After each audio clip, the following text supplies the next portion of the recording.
नमस्कार, आपण पाहत आहात पुणे लाईव्ह न्यूज. पाहुयात दिवसभरातील ठळक घडामोडी.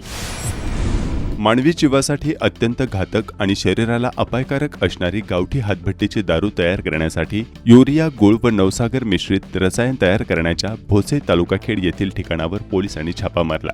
झाडांचा आसरा घेत आरोपी पसार झाला. मात्र 75,000चे रसायन चाकण उत्तर पोलिसांच्या हाती लागले. या प्रकरणी रोहित उत्तरसिंग राठोड वय वर्ष 19 राहणार भोसे याच्यावर चाकण उत्तर पोलीस ठाण्यात गुन्हा दाखल करण्यात आला आहे. घटनास्थळावरून पोलिसांनी एकाच ताब्यात घेतले आहे. चाकण उत्तरचे वरिष्ठ पोलीस निरीक्षक जितेंद्र कदम यांच्या मार्गदर्शनाखालील पथकाने ही कारवाई केली आहे. खेड तालुक्यातील वाकी खुर्द येथील ओढ्यावरील पूल तुटल्यामुळे लहान मुलांना शाळेत येण्या जाण्यासाठी अशी जीवघेणी कसरत करावी लागत असल्याचे स्थानिकांनी कळवले आहे.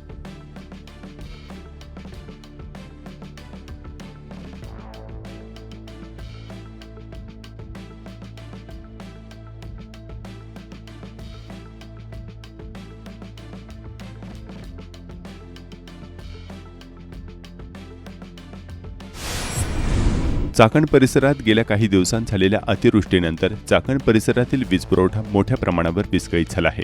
गुरुवारी दिनांक 16 जुलै 2026 रोजी पहाटेपासून रात्री उशिरापर्यंत तब्बल 16 तासांपेक्षा अधिक वेळ चाकणमधील हजारो वीज ग्राहकांचा वीज पुरवठा खंडित होता. नागरिकांना उत्तरे द्यावी लागू नयेत म्हणून चाकणमधील महावितरणचे अधिकारी कार्यालय सोडून परागंदा झाले होते. रात्री उशिरापर्यंत वीज पुरवठा सुरळीत न झाल्यानं नागरिकांची मोठी गैरसोय झाली. चाकणमधील सर्वच ठिकाणी दिवसभर वीज पुरवठा खंडित राहिल्याने नागरिकांचे दैनंदिन जीवन पूर्णपणे विस्कळीत झाले. झपाट्याने वाढणारे नागरिकीकरण, वाढती वीज मागणी, विद्यमान वितरण यंत्रणेवरील वाढता ताण आणि वीज वितरणच्या गलथान कारभारामुळे ही परिस्थिती अधिक गंभीर बनल्याचे दिसून येत आहे. संपूर्ण चाकण शहर आणि लगतच्या ग्रामीण भागात परिसरात वारंवार खंडित होणाऱ्या वीज पुरवठ्यामुळे नागरिकांचा संताप अनावर झाला आहे. या समस्येबाबत अनेकदा तक्रारी करूनही परिस्थितीत सुधारणा होत नसल्याची स्थिती आहे. गेल्या काही दिवसांपासून दररोज दिवसातून अनेकदा वीज पुरवठा वारंवार खंडित होत आहे. यामुळे नागरिकांचे दैनंदिन जीवन विस्कळीत झाले असून विद्यार्थ्यांच्या अभ्यासावर, या भागातील लहान मोठ्या व्यवसायावर आणि खाजगी रुग्णालयांवर त्याचा गंभीर परिणाम होत आहे. घरगुती विजेवर चालणारी उपकरणे शोभेची झाली असून वीज पुरवठा खंडित झाल्यास त्याच्या वापरावर मर्यादा येते. चाकणमधील बहुसंख्य रहिवासी कामगार आहेत. वीज पुरवठा खंडित झाल्यास त्यांना दैनंदिन कामावरही परिणाम होतो. चाकण शहरासाठी स्वतंत्र विद्युत सबस्टेशन कार्यान्वित नसल्याचा नागरिकांचा आरोप आहे. सतत बिघाड होत असल्याने चाकणमधील सर्व जुन्या रोहित्रांचे ऑडिट रिपोर्ट तयार करण्याची मागणी होत आहे. चाकणमध्ये कमी कॅपॅसिटरचे फीडर बसवले असल्याने त्याचा अतिरिक्त ताण येऊन तांत्रिक बिघाड होत असल्याने त्याची क्षमता वाढवण्याची गरज आहे. चाकणमधील विजेच्या या सावळ्या गोंधळात गुरुवारी रात्री 8:30 वाजेपर्यंत वीज पुरवठा सुरळीत होऊ न शकल्याने नागरिकांना उत्तरे काय देणार या भीतीने येथील महावितरण कार्यालय सताड उघडे ठेवून अधिकारी व कर्मचारी पसार झाले होते. खेडचे कार्यकारी अभियंता केशव काळुमाळी यांच्यासह सर्व अधिकाऱ्यांना नागरिकांनी दिवसभर तक्रारी करून देखील काहीही उपाययोजना झाली नसल्याची बाब समोर आली आहे. सध्या पेरणीचा हंगाम सुरू असल्याने शेतकऱ्यांनाही या परिस्थितीचा मोठा फटका बसतो आहे. पाणी उपसा करणारे पंप, कृषी पंप आणि अन्य विद्युत उपकरणे बंद पडल्याने शेतीची कामे सध्या रखडत आहेत. महावितरणकडून पावसाळापूर्व कामे करण्यात आली नाहीत. अनेकदा पावसामुळे झाडांच्या फांद्या तारांवर पडणे, वीज वाहिन्यांमध्ये तांत्रिक बिघाड होणे, रोहित्र निकामी होणे तसेच सुरक्षिततेच्या कारणास्तव काही वेळा वीज पुरवठा बंद ठेवावा लागत असल्याचे सांगितले जाते. वीज पुरवठा सुरळीत करण्यासाठी दुरुस्ती पथके कार्यरत असल्याचेही महावितरणकडून वेळोवेळी सांगितले जाते. मात्र प्रत्यक्षात खंडित झालेला वीज पुरवठा सुरळीत होण्यास कित्येक तास लागतात. ग्रामीण भागातील जीर्ण वीज वाहिन्या, झुकलेले विद्युत खांब, झाडांच्या फांद्याची नियमित छाटणी, निकामी रोहित्रांची तातडीने बदली आणि अतिरिक्त मनुष्यबळ उपलब्ध करून देण्यात वरिष्ठ अधिकारी अपयशी ठरत आहेत. या समस्येबाबत अनेकदा तक्रारी करूनही परिस्थितीत सुधारणा न झाल्यानं ग्रामस्थ, विद्यार्थी आणि नागरिकांनी तालुक्याचे आमदार बाबाजी काळे यांच्याकडे तक्रारी केल्या आहेत. श्याम पारिक हां मी गाडी करू आहे. मला बिल आलंय जास्ती. बरं 2 दिवस झाले, आज दुसरा दिवस. आज परत आलोय मी होम घेऊन. इथं कोणीच नाही. काल पण नव्हतं संदीप सर इथं, काल पण नव्हतं. तो म्हणलं आज नाही आहे, उद्या भेटेल. आता आज आलो, आज नाही. अच्छा, तुम्ही काय करता? मी सर माझं स्वतःचं बिझनेस आहे. बिझनेस. मग ते सगळं सोडून तुम्ही इथं आले आता, बरोबर आहे? ठीक आहे. आता तुम्ही मला ऑफिस.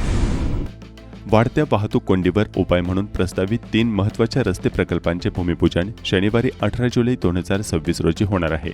मुख्यमंत्री देवेंद्र फडणवीस आणि केंद्रीय रस्ते वाहतूक व महामार्ग मंत्री नितीन गडकरी यांच्या उपस्थितीत हा कार्यक्रम गणेश कला क्रीडा मंच येथे दुपारी 1:30 वाजता पार पडणार आहे. या कार्यक्रमात पुणे शिरूर उन्नत महामार्ग, हडपसर यवत उन्नत मार्ग आणि तळेगाव चाकण शिक्रापूर उन्नत महामार्ग या 3 मोठ्या प्रकल्पांचा शुभारंभ होणार आहे. अनेक वर्षांपासून प्रलंबित असलेल्या या प्रकल्पांना अखेर गती मिळणार असून पुढील 4 वर्षात त्यांची कामे पूर्ण करण्याचे सरकारचे उद्दिष्ट आहे. पहिला प्रकल्प तळेगाव चाकण शिक्रापूर उन्नत महामार्गाचा असून मुंबई पुणे द्रुतगती महामार्ग ते पुणे नगर महामार्ग यांना थेट जोडणारा हा सुमारे 53.2 किलोमीटर लांबीचा मार्ग असेल. या प्रकल्पासाठी अंदाजे 6,000 कोटी रुपयांचा खर्च अपेक्षित आहे. हा मार्ग सुरू झाल्यानंतर शहरातील अंतर्गत वाहतूक टाळून वाहन चालकांना थेट प्रवास करता येणार आहे. पुणे शिरूर उन्नत महामार्ग हा 6 पदरी असणार असून त्याची लांबी 53.4 किलोमीटर आहे. या प्रकल्पासाठी सुमारे 7,300 कोटी रुपये खर्च अपेक्षित आहे. या मार्गावर वाघोली येथे वनाज रामवाडी मेट्रो मार्गाशी जोडणारा 2 मजली उड्डाणपूलही उभारला जाणार आहे. हा प्रकल्प पूर्ण झाल्यानंतर पुणे नगर महामार्गावरील वाहतूक कोंडी मोठ्या प्रमाणात कमी होण्यास मदत होईल. तसेच अहिल्यानगर आणि छत्रपती संभाजीनगरकडे जाणारा प्रवास अधिक जलद होऊन प्रवासाचा कालावधी सुमारे 2 तास 45 मिनिटांपर्यंत कमी होण्याची अपेक्षा आहे. पुणे जिल्ह्यात सर्वाधिक वाहतूक कोंडी आणि अपघात प्रवण असलेल्या नाशिक फाटा ते खेड उन्नत मार्गाच्या कामास नेमका कधी मुहूर्त मिळणार असा प्रश्न या भागातील नागरिक विचारत आहेत. खेड तालुक्यातील वाशेरे भोतेवाडी साकुर्डी मुख्य रस्त्यांची अवस्था अनेक वर्षांपासून अत्यंत खराब आहे. रस्त्यावर मोठमोठे खड्डे पडले असून नागरिक, शालेय विद्यार्थी, शेतकरी आणि वाहन चालकांना रोज मोठा त्रास सहन करावा लागत आहे. पावसाळ्यात ही परिस्थिती आणखीन गंभीर होते आणि अपघात होण्याची शक्यता वाढते.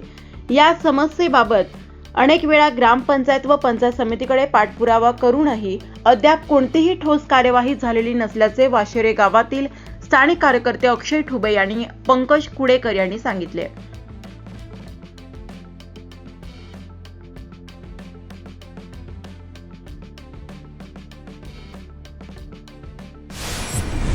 राज्यात दूध भेसळी विरोधात अन्न व औषध प्रशासनाकडून सुरू असलेल्या धडक कारवाई दरम्यान पुणे नाशिक महामार्गावरील खेड घाटात शेकडो किलो पांढरी पावडर टाकून दिल्याचा प्रकार समोर आला होता. ही पावडर म्हणजे खेड सेज मधील एका बड्या कंपनीतील अत्यंत अपायकारक पावडर असल्याची बाब समोर आली आहे. खेड सेज मधील हुंदाई प्लास्टिक कंपनीने ज्यांना या पावडरची विल्हेवाट लावण्याची जबाबदारी दिली होती त्यांनी सदरची पावडर खेड घाटात फेकल्याचे स्थानिक नागरिकांनी कळवले आहे. याबाबतच्या बातम्या आल्यानंतर तत्काळ ही पावडर येथून हलवण्यात आली आहे. संबंधित कंपन्यांवर काय कारवाई होणार याकडे सर्वांचे लक्ष लागले आहे. पंढरपूर वारीतील विशेष महत्त्व असलेला रिंगण सोहळा वारकऱ्यांसाठी वारीचा आनंद द्विगुणित करणारा क्षण असतो. वारकऱ्यांना पुढील वारीसाठी एक नवी ऊर्जा देणारा रिंगण सोहळा फलटण तालुक्यातील चांदोबाचा लिंब तरडगाव येथे मोठ्या उत्साहात पार पडला. चांदोबाचा लिंब उभे रिंगण पहिले या ठिकाणी वारकऱ्यांनी अनुभवले. खेड तालुक्यातील दिंड्या तरडगाव येथे पोहोचल्याचे वारकऱ्यांनी कळवले आहे.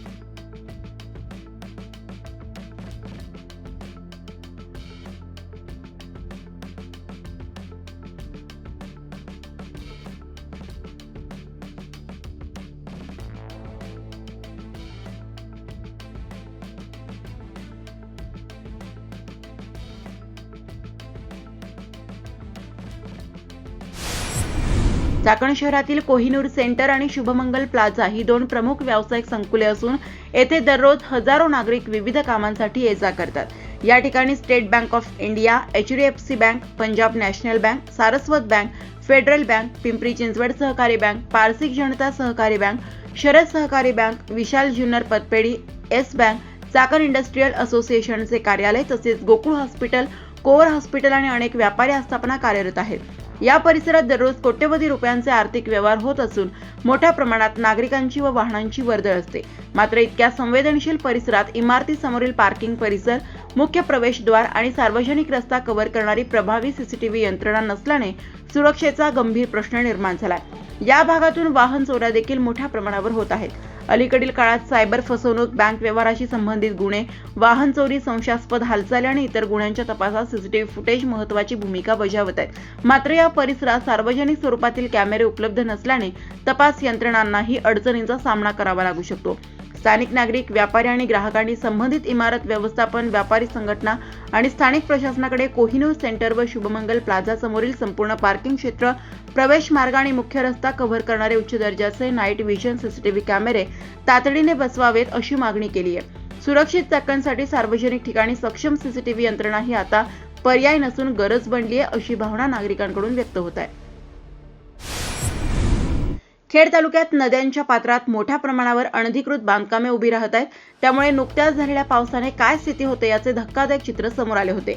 मोई, चिंबळी, देहू पासून पुढे एलवाडी हद्दीत मोशी पुलाच्या जवळ खेड तालुक्याच्या हद्दीत कुरुडी व परिसरातून वाहणाऱ्या इंद्रायणी नदीच्या पूररेषेच्या आत मोठ्या प्रमाणावर अनधिकृत बांधकामांचे साम्राज्य उभे राहिले आहे.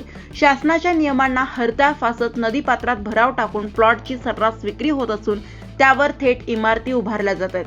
या प्रकारामुळे शासनाच्या महसुलाचे कोट्यवधी रुपयांचे नुकसान होत असताना संबंधित प्रशासन मात्र निष्क्रिय असल्याचा आरोप नागरिकांकडून केला जात आहे. तीर्थक्षेत्र देहू पासून पुढे एलवाडी ते आळंदीपर्यंतच्या परिसरातील इंद्रायणी नदीच्या दोन्ही तीरावरील पूररेषेत प्लॉटिंग करून जागांची विक्री करण्यात आली आहे. नदीकाठी जागा उपलब्ध होत असल्याने अनेकांनी त्या खरेदी करून घरे व व्यावसायिक इमारती उभारल्या आहेत.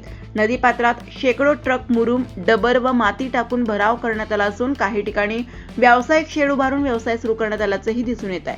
काही ठिकाणी विहिरी खोदून पाणी उपसा करून त्याची विक्रीही केली जात असल्याची माहिती समोर आली आहे. स्थानिक स्वराज्य संस्थांच्या दप्तरी या बांधकामांची कोणतीही अनधिकृत नोंद नसल्याचं सांगण्यात येत असून ही सर्व बांधकामे नियमबाह्य असल्याचं स्पष्ट झालंय. नदीपात्रातील वाढत्या अतिक्रमणामुळे इंद्रायणीचे पात्र अरुंद होत असून नैसर्गिक प्रवाह आणि पर्यावरणीय समतोल धोक्यात आलाय. नुकत्याच आलेल्या पुरात या परिसरातील अनेक इमारती पाण्याखाली गेल्या होत्या. त्यावेळी एनडीआरएफ, महाळुंगे पोलीस, स्थानिक प्रशासन, सामाजिक कार्यकर्त्यांनी आणि जीवरक्षकांनी जीव धोक्यात घालून नागरिकांची सुटका केली होती. मात्र त्या घटनांमधून कोणताही धडा घेतला गेला नसल्याचे चित्र पुन्हा समोर आले. खेड तालुक्यात अनेक ठिकाणी गुरुवारी मोबाईल सेवा विस्कळीत झाली होती. चाकणमध्ये वीज खंडित झाल्याने मोबाईल सेवा देखील सायंकाळी पूर्णपणे विस्कळीत झाली आहे. खेड तालुक्यातील वाफगाव येथे मध्ये एअरटेल आणि अन्य मोबाईल सेवा लाईट गेल्याने विस्कळीत झाल्याचे स्थानिकांनी कळवले. खेडेगावामध्ये पावसाचे वातावरण असल्यामुळे 2-2 दिवस लाईट येत नाही. तोपर्यंत काही महत्त्वाचं काम असलं तरी कोणाला फोन करता येत नसल्याने टॉवर लवकरात लवकर दुरुस्त करण्याची मागणी वाफगाव गावकऱ्यांनी केली आहे. चाकणमध्ये 16 तास वीज खंडित राहिल्याने रात्री 10 पर्यंत मोबाईल सेवा देखील विस्कळीत झाली होती. महावितरणच्या भोंगळ कारभाराचा मोठा फटका औद्योगिक भागाला, शहरांना आणि ग्रामीण भागाला बसत आहे. पश्चिम भागातील अन्यायकारक लोड शेडिंग विरोधात आक्रोश. खेड तालुक्याच्या पश्चिम डोंगराळ भागात गेल्या 1-2 महिन्यांपासून दररोज सायंकाळी 6 ते 10 या वेळेत भोरगिरी फिडरवरील वीज पुरवठा बंद ठेवला जात असल्याने शेतकरी व ग्रामस्थांना मोठ्या अडचणींचा सामना करावा लागत आहे. स्थानिकांनी वाडा येथील महावितरण कार्यालयात जाऊन संबंधित अधिकाऱ्यांना जाब विचारत तीव्र नाराजी व्यक्त केली. पश्चिम भागातील अन्यायकारक लोड शेडिंग तात्काळ बंद करावे, अन्यथा पश्चिम भागातील शेतकरी आणि ग्रामस्थांच्या वतीने महावितरण कार्यालयासमोर तीव्र जनआंदोलन करेल असा इशारा देण्यात आलाय. सकाळी आळंदी घाट येथे रस्त्यावर मांडूळ जातीचा साप चालला असता सर्पमित्रांनी पाहिला. रस्त्यावरील वाहन त्यावरून जाऊ नये म्हणून त्यांनी तो ताब्यात घेऊन वनपरिक्षेत्र चाकण कार्यालय येथे जमा केला. मांडूळ जातीचा हा साप सुमारे 8 ते 10 वर्षांपूर्वीचा पूर्ण वाढ झालेला असून त्यास वनपरिक्षेत्र अधिकारी संतोष कंक यांच्या मार्गदर्शनाखाली त्याला निसर्गाच्या सानिध्यात सोडण्यात आले. यावेळी वन विभागाचे अधिकारी रावसाहेब चौरे, रत्नेश शेवकरी, विशाल बारोकर, मनोहर बापू शेवकरी, रवी लोहिरे आदी उपस्थित होते. खेड तालुका एज्युकेशन सोसायटी संचालित महात्मा गांधी विद्यालय व कनिष्ठ महाविद्यालयातील 41 विद्यार्थ्यांना शिष्यवृत्ती प्राप्त झाली आहे. इयत्ता 5वीचे 11 आणि 8वीचे 30 विद्यार्थी शिष्यवृत्ती धारक असल्याची माहिती विद्यालयाच्या प्राचार्या संध्या कांबळी यांनी दिली. महिंद्रा अँड महिंद्रा लिमिटेडच्या चाकण येथील अत्याधुनिक उत्पादन प्रकल्पाने 30 लाख वाहनांच्या उत्पादनाचा ऐतिहासिक टप्पा गाठला आहे. या टप्प्यातील 30 लाखावे वाहन म्हणून महिंद्राच्या फ्लॅगशिप इलेक्ट्रिक SUV BE6 उत्पादन रेषेतून बाहेर पडली. अंतर्गत ज्वलन इंजिन म्हणजेच ICE आणि इलेक्ट्रिक वाहनांचे EV एकाच ठिकाणी मोठ्या प्रमाणावर उत्पादन करण्याची क्षमता असलेल्या या प्रकल्पाने भारतीय वाहन उद्योगात आणखी एक महत्त्वपूर्ण मैलाचा दगड गाठला आहे. खेड तालुक्यातील काळूस गावातील धरण बस्तीच्या रस्त्याची कागदोपत्री नोंद नाही, त्यामुळे आजपर्यंत कुठलाच निधी या रस्त्यासाठी मिळाला नाही व रस्त्याचे कामच होऊ शकले नाही। त्यामुळे या भागातील जिल्हा परिषद सदस्य गणेश आरगडे यांनी स्वखर्चातून जेसीबी ट्रॅक्टरच्या सहाय्याने मोठमोठे खड्डे भरून मुर्मीकरण करून घेतले आहे।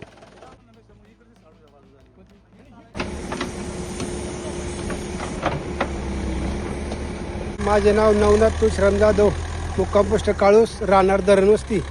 आमच्या या ठिकाणी 5-6 दिवसापूर्वी जे भरपूर पाऊस झाला त्यामध्ये आमच्या धरण रस्त्याकडे रस्ता जो वाहून गेला